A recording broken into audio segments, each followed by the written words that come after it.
জানে কার ইচ্ছে মতো কে মরে কে বাঁচে, কে জানে কার প্রাণ ভোমরা অন্য কারো কাছে, কে হয়েছে ব্যথার মলম অন্য কারো জ্বরে। আলো দাদা দাঁড়ান দাঁড়ান, গেল নিঝুম অন্ধকারে।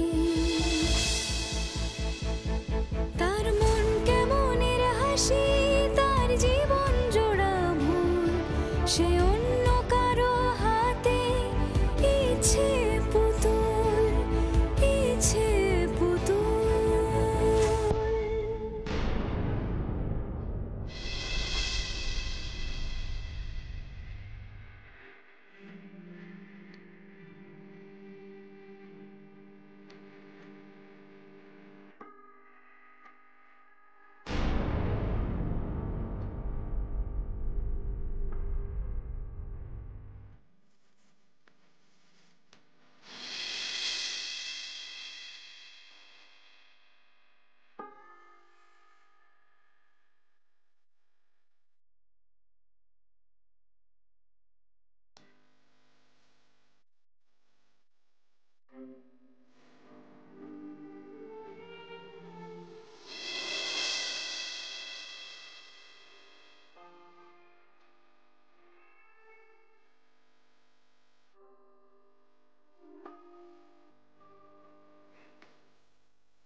আরে আমি পৌঁছলাম, এক্ষুনি পৌঁছলাম। আরে না না, আমি ফোন করতামই। হ্যাঁ, ফ্ল্যাটটা ভালো, খুবই ভালো। বলছি তুই বাড়ির সকলকে একটু জানিয়ে দিস। আমি ফোন করবো পরে। হ্যাঁ হ্যাঁ হ্যাঁ, ঠিক আছে, রাখছি এখন। পৌঁছে গেছি মেঘ, আমার নতুন বাড়িতে পৌঁছে গেছি। আমি জানি তুমি চিন্তা করছো আমার জন্যে। আমি ঠিক করে পৌঁছলাম কি না, আমি একা একা কি করে থাকবো, কি আমার দেখাশোনা করবে। মেঘ, আমি জানি বাড়াবাড়ি শোনাবে, আমি জানি অনেকে হয়তো বাঁকা হাসবে, তবু এটাই সত্যি যে তোমাকে ছাড়া দিনগুলো আমি অনেকের সঙ্গে থাকলেও একাই থাকতাম। মেঘ, আমি জানি আমাকে হাজার ঘেন্না করলেও তুমিও আজ বড্ড একা।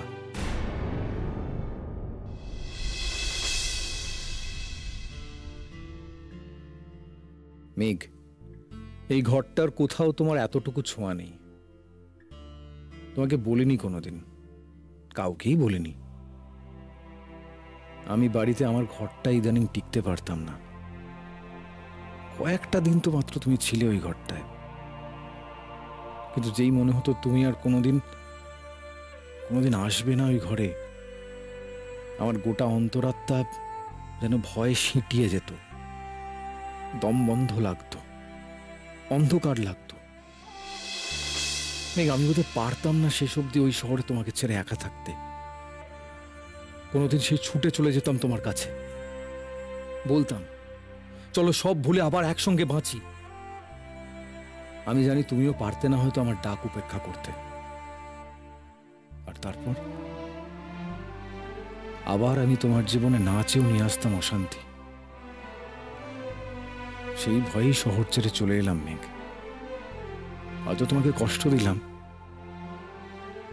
তবু আরো বড় কষ্ট থেকে তো বেঁচে গেলে।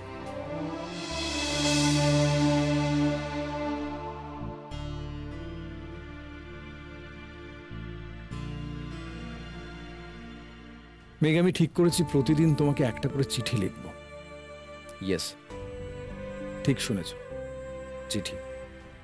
হাসছো তো? আজকের যুগে চিঠি, একটা ফোন করলে যেখানে একে অন্যকে দেখতে পাবো, সেখানে কাগজ কলম বাগিয়ে চিঠি। সে তুমি হাসো, আমি তোমাকে চিঠি দেবই। কেন জানো? আমি যে কোনোদিন তোমাকে ফোন করব না মেঘ, কোনোদিন না। আমি তোমার জীবনের কালো ছায়া হয়ে যে আর থাকবো না। আমি আমার হাজারো জটিলতা নিয়ে দূরে থাকব। তোমার আকাশে তুমি নিজের খুশি মতো উড়ে বেড়াও। ভালো থেকো মেঘ, সফল হও, সুখী হও। আজ এই অবধি, এখানকার কথা পরে লিখছি। ভালোবাসা, তোমার নীল।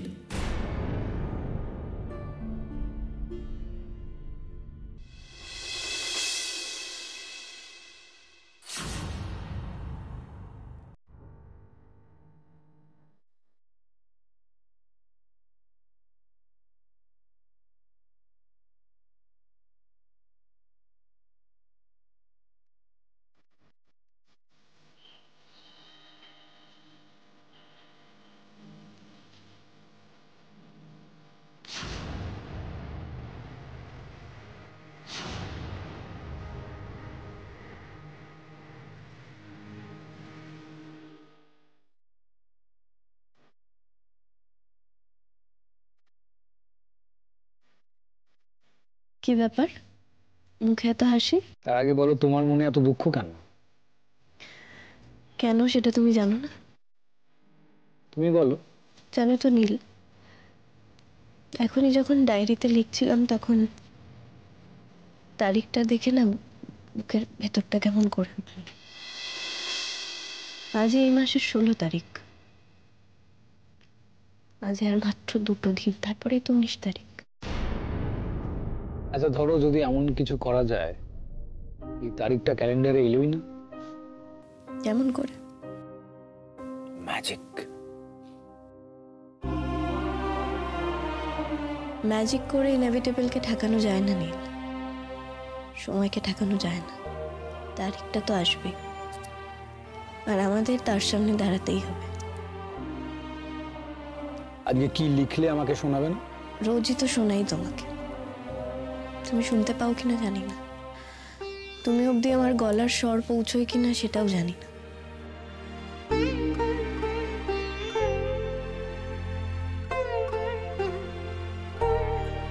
আমি তোমার কথা সব শুনি মেঘ, তোমার প্রতিটা হাসি, প্রতিটা কান্না। তুমি শুনতে পাও আমার কথা?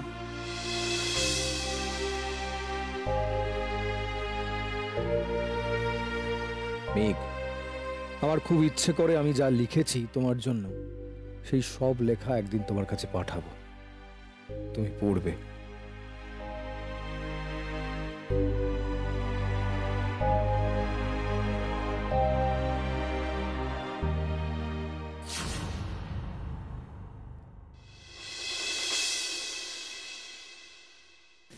পড়ি তো আমি, তুমি রোজ যা লেখো। কি করে পড়ো? বারে তুমি লেখো তো আমাকেই, তোমার চিঠিগুলো ঠিক আমার ঠিকানায় চলে আসে। আমি তো কোনোদিনও ঠিকানা লিখিনি চিঠিতে। তাতে কি, তোমার কথাগুলো ঠিক তাদের ঠিকানা খুঁজে নেয়। রোজ এসে আমার জানলায় টোকা দেয়, আর আমি যখনই জানালা খুলি তোমার এক ঝাঁক কথা আমায় ঘিরে ধরে। সত্যি? তোমার মতন মিথ্যে আমি বলি নাকি? এটা ভুল কথা, এটা আমি মানব না। মিথ্যে তুমি বলতে, আর তুমি আমার মিথ্যে ধরে ফেলতে। নীল, তুমি তো আমার সব মিথ্যেই ধরে ফেলতে, এই সহজ মিথ্যেটা ধরতে পারলে না। নীল, আমি তো চেয়েছিলাম, প্রাণপণে চেয়েছিলাম যে এই 6টা মাস সত্যি হোক। আমি তোমাকে থেকে বুঝতে পারতাম নীল যে তুমি বদলে গেছো। নীল, আমি বিশ্বাস করতে চাই যে মানুষ বদলায়, তুমি বদলে গেছো। সেই বদলে যাওয়া নীল আমাকে বড্ড টানছিল, আজও টানে সেই নীল আমাকে, যে আমার মতো একটা আনরোম্যান্টিক মানুষকে ভালোবাসতে শিখিয়েছিল।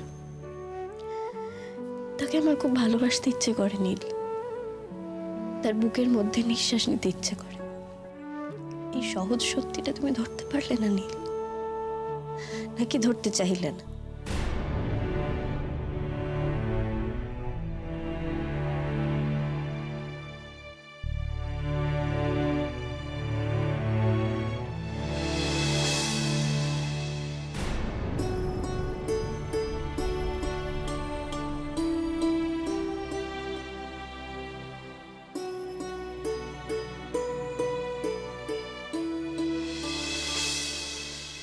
মেঘ, আর মাত্র 2 দিন, তারপর কোর্ট আমাদের স্থায়ী বিচ্ছেদের ওপর শিলমোহর বসিয়ে দেবে। আইনত আমি তোমার কেউ থাকবো না, তুমিও আমার কেউ থাকবে না। তোমার কষ্ট হবে? তোমার? কে জানে। আচ্ছা মেঘ, তারপরেও যদি আমার ইচ্ছে হয় তোমাকে চিঠি পাঠাবার, আমি পাঠাবো।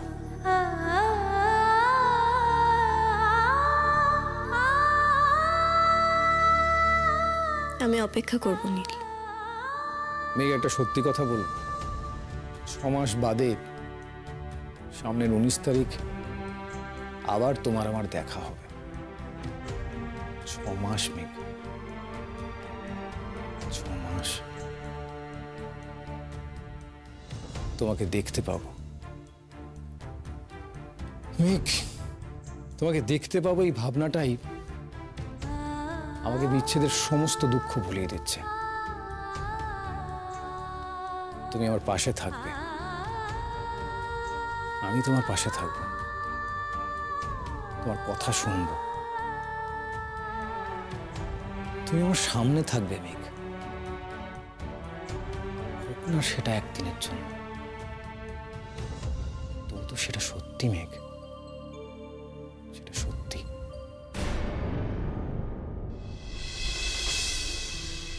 বড্ড অস্থির লাগছে নীল। হঠাৎ এই তারিখটায় তাকিয়ে ভেতরে বড্ড অস্বস্তি হচ্ছে। ঘুরে তাকাতে ভয় করছে। আমি জানি তুমি নেই, প্রতিদিন আমার এমনটা হয়। তোমাকে আমি আমার কাছে অনুভব করি, তারপর হঠাৎ দেখি তুমি নেই, কোথাও নেই। তোমাকে স্বপ্নে দেখি, এমন করেই স্বপ্নে দেখি মনে হয় যেন সব সত্যি। হাত বাড়ালেই তোমায় ছুতে পারবো। কতবার হাত বাড়াইও, কিন্তু ঘুম ভেঙে যায় শূন্যে। জানি এখন যেই পেছন ফিরে থাকাবো দেখবো তুমি নেই। এই আগের বার তুমি নিজেই সিদ্ধান্ত নিয়েছিলে, আমি মেনে নিয়েছিলাম সেই সিদ্ধান্ত। এবারেও কি? থাক, আর যেন নয়। এখন তোমার সঙ্গে কথা বললে আমি আরো দুর্বল হয়ে যাব।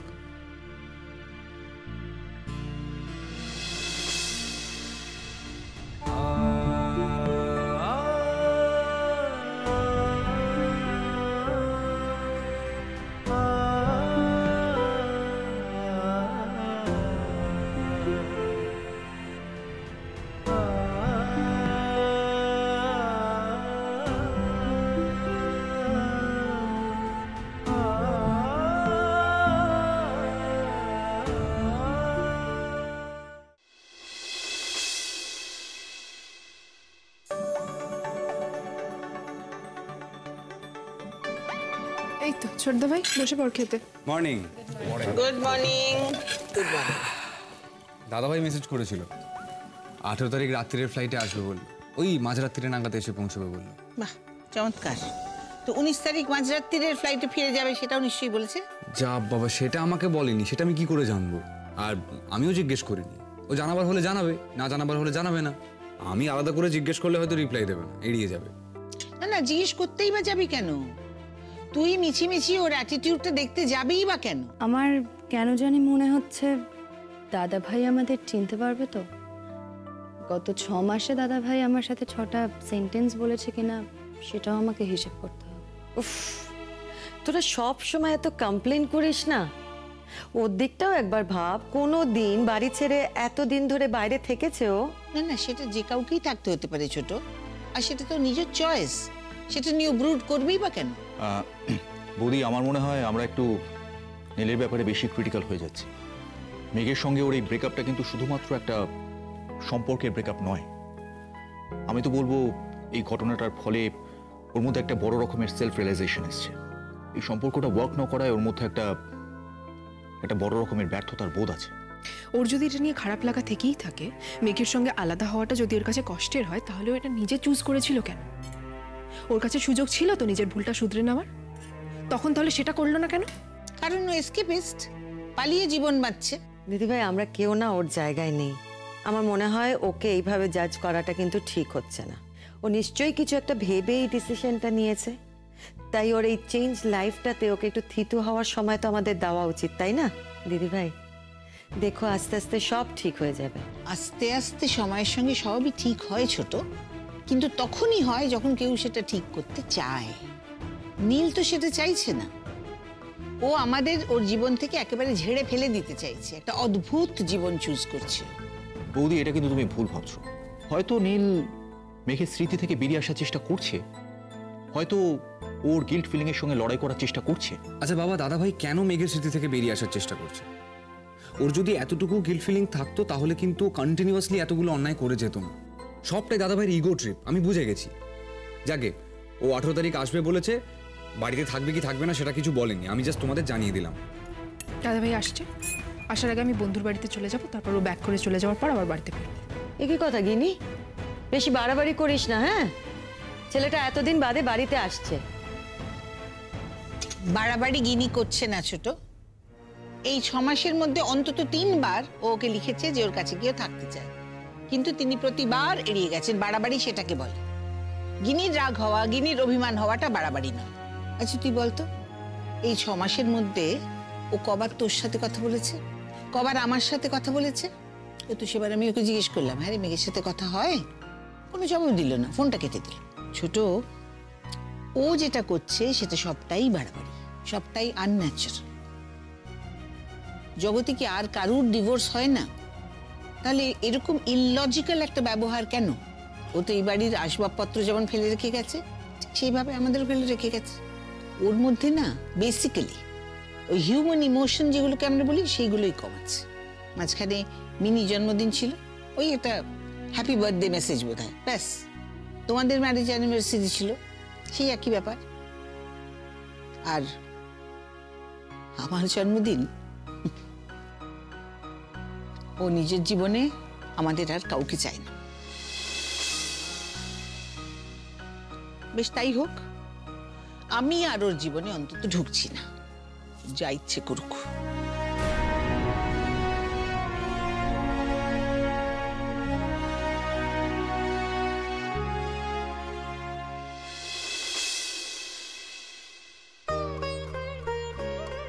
তোমার হলো? আমি বেরোচ্ছি।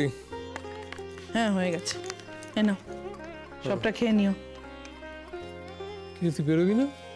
হ্যাঁ, বেরোবো বিকেলে। বলছিলাম, তুমি পরশুদিন ছুটি নেবে তো? নেবো রে, নেবো। Thank you. What of thanks? এমনি মুখ থেকে বেরিয়ে গেল। নিশ্চয়ই যাব। আমার জীবনের শেষ দিন পর্যন্ত আমি তোর পাশে থাকবো। চাইবো তোর সমস্ত স্বপ্ন, সমস্ত ইচ্ছে যেন পূরণ হয়। এমনকি সেই ইচ্ছে যদি নীলের সঙ্গে যৌথ জীবন যাপন হয়, সেটাই যদি আমার ইচ্ছে হতো, তাহলে এই 6টা মাস অন্যভাবে কাটতো।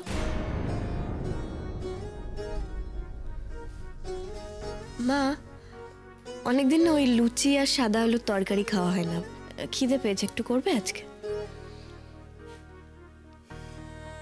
আসছি আমি। দরজাটা বন্ধ করে দিয়ে।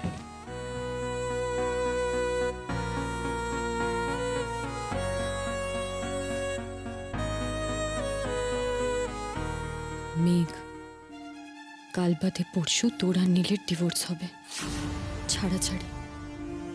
তোদের বিয়েটা ভেঙে যাবে, আমাকে ঠকিয়ে করা বিয়েটা। সবাই ভুলে যেতে পারে মেঘ, কিন্তু আমি তো ভুলতে পারবো না সেদিন আমার সঙ্গে কি হয়েছিল, তুই কি করেছিলি, নীল কি করেছিল। আমি নীলকে না পেয়ে থাকতে পারি, আমি আমার জীবনে একেবারে কিছু না পেয়ে থাকতে পারি, বারবার হেরে গিয়ে ধরা পড়ে গিয়ে সবার চক্ষুশূল হয়েও থাকতে পারি।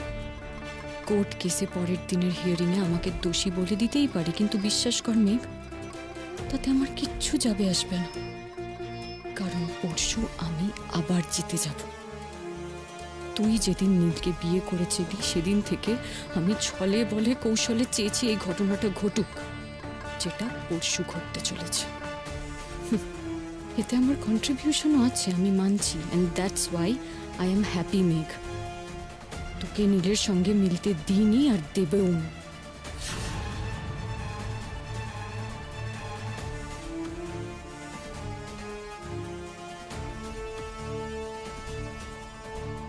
ভবিষ্যতেও যদি কখনো দেখি তুই নীলের কাছাকাছি আবার যাচ্ছিস, বিলিভ মি মেঘ, আই প্রমিস, এবার আমি আরো ভয়ঙ্কর হব।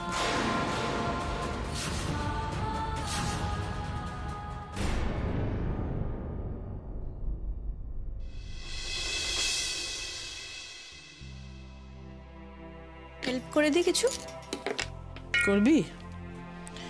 যেটা করলে আমার সবচেয়ে বড় হেল্প হবে সেটা করবি কি? মা ছাড়ো, তোমাকে আর আমি হেল্প করতে পারবো না, ছেড়ে দাও। আমার কি মনে হয় জানিস মেঘ, যেটা ঘটছে না সেটা কেউ বোধহয় মজা করে ঘটিয়ে চলেছে, এটা আসলে সত্যি নয়। আবার কখনো কখনো মনে হয় যে কেউ কাউকে শাস্তি দেওয়ার জন্য এটা করছে, সে নিজেই সব ঠিক করে দেবে আর বলে দেবে যে আমি মজা করে এগুলো ঘটিয়েছি, সব ঠিক হয়ে যাবে জানিস, তোর আর নীলের মধ্যে। হ্যাঁ মা, সব ঠিক হয়ে যাবে। কি বলতো, আমরা সবাই মিলে না একটা ভুল করে ফেলেছিলাম। সে ভুলটা আমি, বাপি, নীল সবার দ্বারা হয়েছিল। আমরা এবার সেটা শুধরে নেবো, তারপর সব এমনি ঠিক হয়ে যাবে।